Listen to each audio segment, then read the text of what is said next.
Hello, welcome to F2 Fan 5000, covering the Bahrain Formula 2 weekend. It's a tough weekend to analyse because a lot has happened to make this weekend a little bit hard to judge, hard to say where different drivers are. Firstly, the qualifying.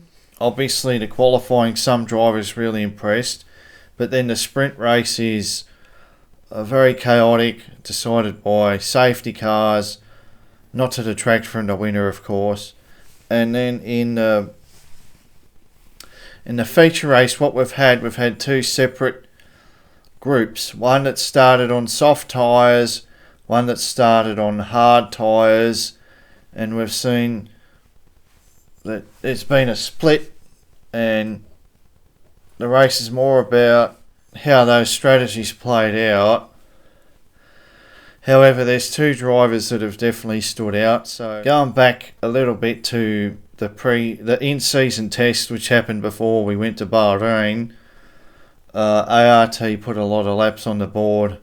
Invicta put a lot of laps on the board, a lot. VAR put a lot of laps on the board. I also think with Bahrain there's track-specific problems.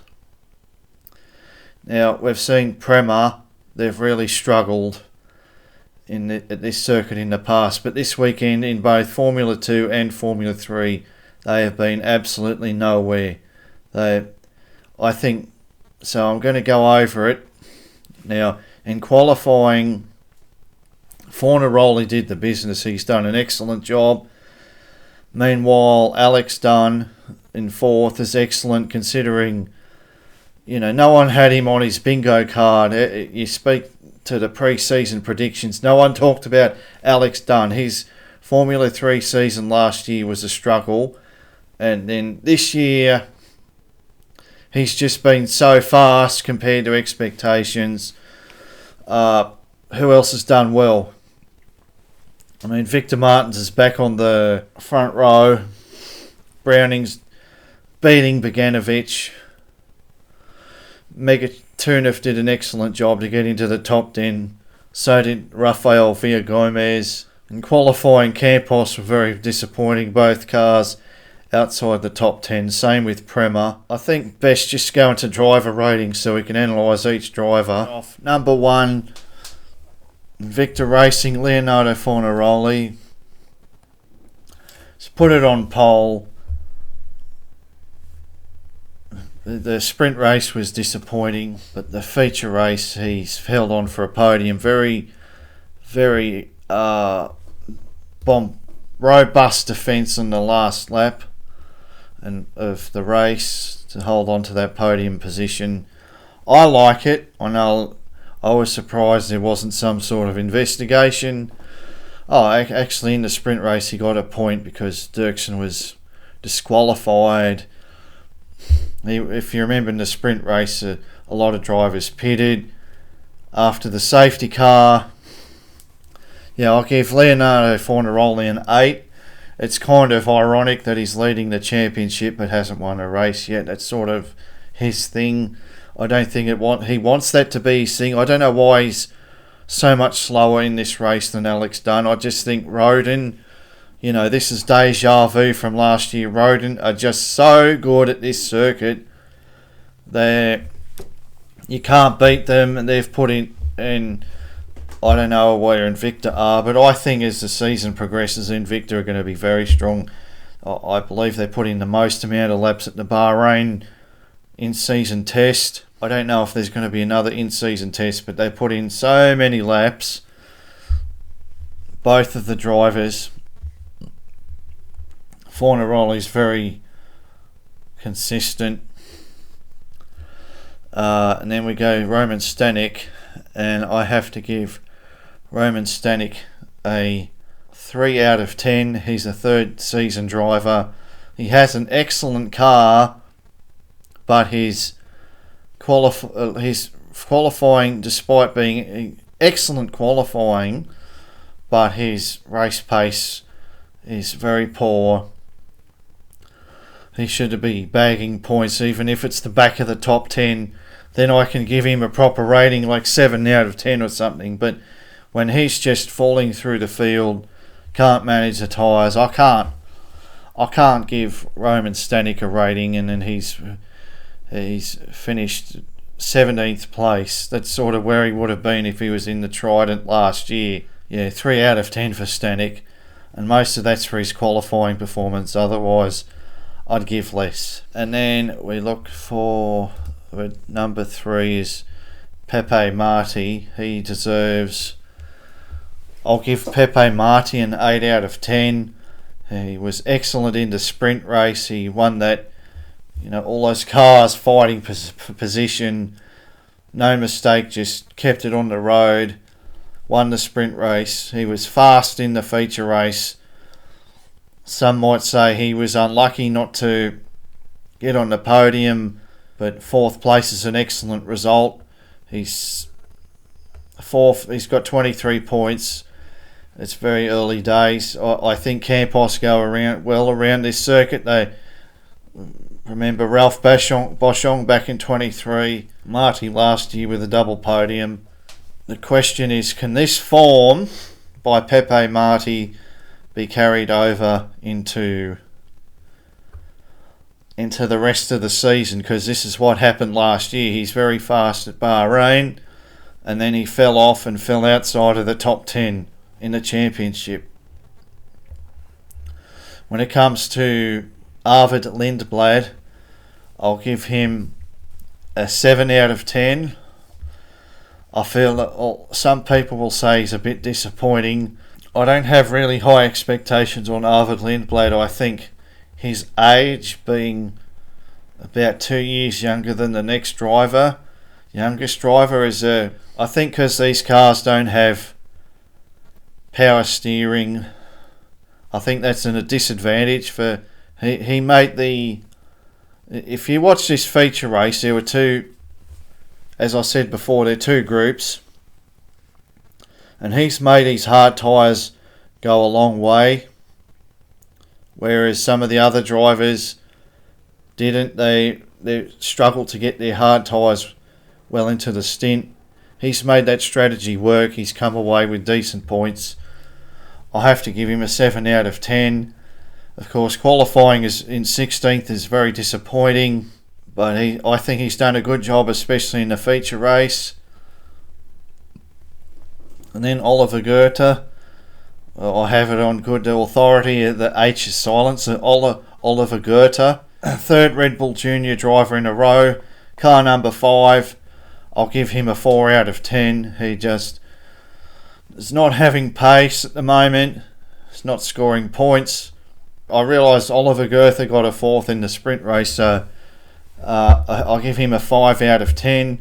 I still think his feature race was very poor, so I'm not going to give it more than that. Richard Verschoor. I mean, the thing about Richard Verschoor is, as I said, he was on that starting on the hard tyres like Luke Browning. Luke Browning's done a much better job, so because he had a podium in the sprint race, I'll give Richard Verschoor a 7 out of 10. And then Luke Browning, I'll give a 9 out of 10. Luke Browning's done an excellent job here. He's the only driver that really made that strategy. Even though the commentators were saying, this is the strategy to go. You've got to start on the hards and then finish on the softs. Luke Browning's the one that made that work. He overtook a lot of cars. He didn't have the pace to catch Alex Dunn, but Dunn was magnificent. We know Roden is strong around here. Obviously, High Tech is strong around here. Paul Aaron got a podium here last year. But this Luke Browning has demolished Dino Beganovic on the same strategy. So I give him a 9 out of 10. And as for car 8, Dino Beganovic, I'll give him the 6 out of 10. I'm underwhelmed by his performance this weekend. It's going back to his F3 days and those last 2 races of 2024 in the dams are a long forgotten memory now. Well, not long forgotten, but He's not really channeling that energy or his Freck championship back in 22. He's still very solid, obviously, but he's been demolished by Luke Browning here, even though he's got a decent result. Obviously, there's a penalty for Dirksen in the sprint race, so he gets a sprint podium. It's not that impressive. Sorry, Dino. T-Rex. And then Prema, number 9, Sebastian Montoya. I'll give him a 1 out of 10. I think that was dreadful. I think it was so disappointing at the start of the race when he's on the soft tyre and he's running in that second pack with the other drivers who are on the hard tyre. I'd almost say that's embarrassing. It just goes to show his F3 results were valid. It wasn't the car, it was just he's disappointing. I'm sorry to say, nothing from Sebastian Montoya this weekend was promising. Then number 10, Gabriele Mini. I think he's done a good job. I don't think this is Prema's number 1 circuit. And he's come away with small points, but points. If you remember last year,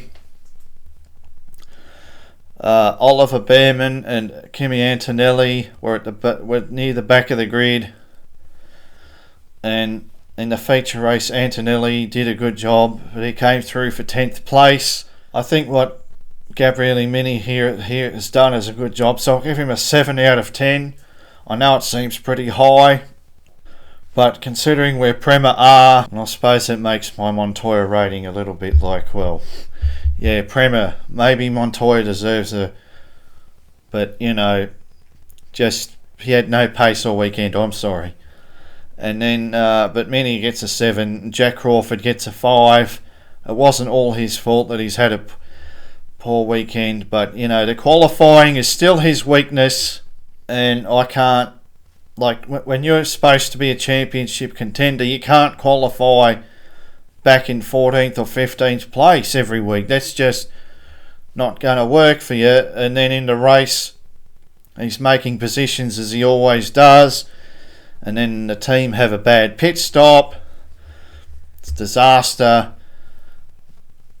They can't get back into the points, and Kushmini, he's going to get 1 out of 10. Yeah, he's just run around at the back with Cordeal all weekend. No pace. Very disappointing. No pace at all. Nothing. Just qualifies at the back. Stays at the back all weekend. Dams is a good car, but obviously not as good as last year's Invicta, I would say. Victor Martins. Well, I'm going to give Victor Martins a 6 out of 10, and I think that's generous. In fact, it is generous. I'll give it a 5 out of 10 because, when you see what Rafael Camara is doing in Formula 3, that's what Victor Martins has to do, right? We know he's quick. You know he's quick. I know he's quick. He's highly rated. He's just got the Williams Academy. He took the spot that was vacated by Franco Colapinto. The opportunity is there, but he's bottling the race starts. He's chewing up the tyres. I know a lot of that's on ART, but the race starts are hopeless. 3 weak race starts. That's not acceptable. He has decent points in the end, but I can't condone that. Ritomo Miata, I give him a 1 out of 10. I don't want to talk about that. He came into this championship as a highly rated, and he's another Japanese driver he's driving like is Marino Sato. There's no pace. There's nothing. I'm sorry. And then Amaury Cordeal gets a 1 out of 10. And I have to say, when it comes to Amaury Cordeal, you have to appreciate drivers that are 3rd and 4th year drivers like Richard Verschoor. They're actually doing a very good job, because Amaury Cordeal shows if you don't really have the pace, if you don't really have the talent, doesn't matter how many years you are there, and he's just running around at the back, not far. There's ahead of Chance Shields, but it doesn't say much. 4th season, and his young teammate is dominating. And car number 17, Alex Dunn, take a bow. What a fabulous job. Obviously rode in her fast at this circuit, but that was a sensational effort. He had a sloppy sprint race, but he just made up for it. Fast in qualifying, excellent in the race, so he gets a 10 out of 10. And then going to AIX, Joshua Dirksen, I've got to give him a 6, because I know I was expecting more from him in the feature race. He did scrape a point. There was a slow pit stop. AIX is probably not the best car around this circuit. This is my beef with this weekend, is that I'm looking for where are these different teams and drivers at, but I can't really gauge it because this circuit is not very representative of. It's a high deck circuit. It has different characteristics. So, Dirksen, I think, has more to come from him. Obviously, now he's established himself as one of the best drivers in F2, but we've got to see the results. And unfortunately, he got a disqualification. Lost another sprint race podium. Very disappointing. As I said, feature race, slow pit stop, but he scored a point. So not all is lost, but it's a bit disappointing. I'll still give him a 6 out of 10. Chance Shields, I'll give him a 3 out of. I'll give him a 4. He wasn't that slow. Sami Megatunov, he gets a 4. He was part of that group of drivers that started on the soft tyre, but he just sunk. Even though he had a good qualifying, there's no pace in the race. It's not really his fault. I think Trident are the worst team here. Max Esterson. I want to talk about Max Esterson for a little bit. I did watch some Cameron and Peter Windsor, and Peter Windsor said, why is no one talking about Max Esterson and what he's doing? Isn't he on the radar as another, star of American racing? And I agree in a point, because in the off-season I've been watching some of this F1 esports.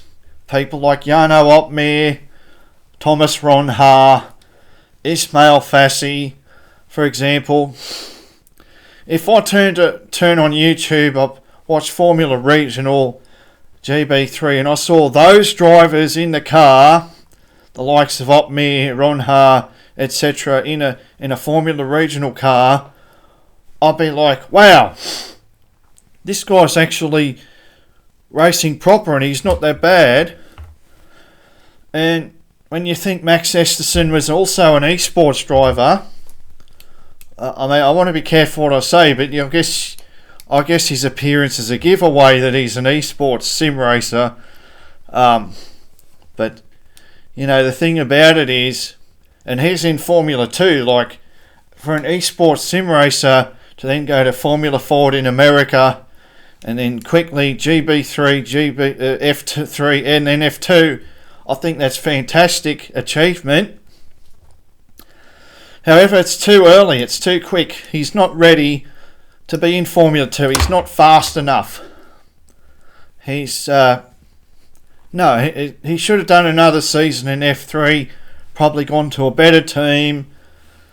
He was with Gensel last year. He should have gone to Trident or something.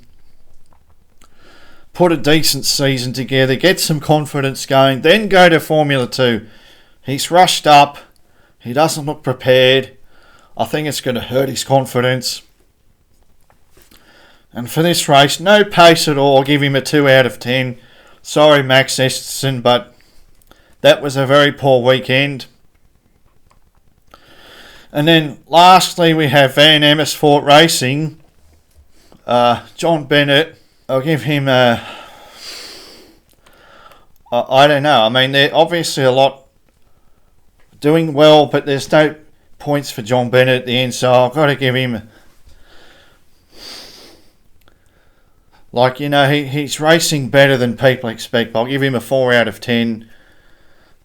No, I've got to give him a 5 out of 10 because of the expectations. And then Rafael Villagomez, considering the expectations, I'll give him a 7 out of 10. No one expected anything from Rafael Villagomez, and he's qualified well inside the top 10. He scored points in the sprint race. Obviously in the feature race, I think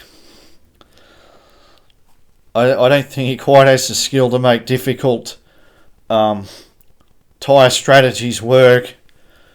Not like, say, Luke Browning or someone like that. But still, I think, considering where Rafael Villagomez, the starting point, that's an excellent weekend from him. So 7 out of 10. Not particularly high. You got to look at how far ahead, and that's feature race at the end, right? But this is the nature of the circuit, right? It's all about managing these tyres, and this Alex Dunn is a long way ahead of Browning, who's a long way ahead of the battle for third, which is between Fornaroli and Marty and so on. When we go to Jeddah next week, it's going to be very different. I'm not really... I'm expecting the pecking order to change, but I'm not entirely sure what it will be. I think ART and Prema are stronger than they were, but obviously there's still work to do, especially on Prema's side. Some of the drivers are been disappointing so far. I'm really waiting to see more from Dino Beganovic. I really am. I thought we'd see more from him so far. Dirksen is another. Can AIX and Dirksen, can they continue to compete for podiums, or are they going to be sprint race merchants? And for sure, he's always like competent and reliable, but can he get really top results like race wins, podiums, pole positions? Let's see. Are Prema going to bounce back many? Fornaroli, can he win a race? He gets a lot of podiums, but he can't quite win the race, but he's got a pole position, and I don't really think that Invicta were the top team here. I just feel a bit of frustration, and again, I'll go back to Melbourne. We lost that race. I'm very happy this weekend. We've got so much racing, F2, F3. There's some Formula 4, there's IndyCar, there's Formula E, a good Grand Prix as well. So things are looking up. But I feel like after a lot of practice sessions, testing sessions, and a couple of sprint races, and a feature race dominated by degradation, I really don't know where we are. I think the field is very close. I think this is a very close field. And another driver to watch is Pepe Marti. Is he going to blossom in his second season in Formula 2? He's got a lot of opportunity because he's with Red Bull. Red Bull don't... If you deliver the goods, they'll put you in the Racing Bulls V-Carb car, right? It's not like other teams. Oh, thank you for winning the Formula 2 championship. Here, you've got a 2-year contract as a reserve driver. Red Bull don't muck around, so is Pepe Marti going to excel on the back of this early season promise? Or is it going to be like last year and you'll go back to the midfield? I don't know. We'll wait and see.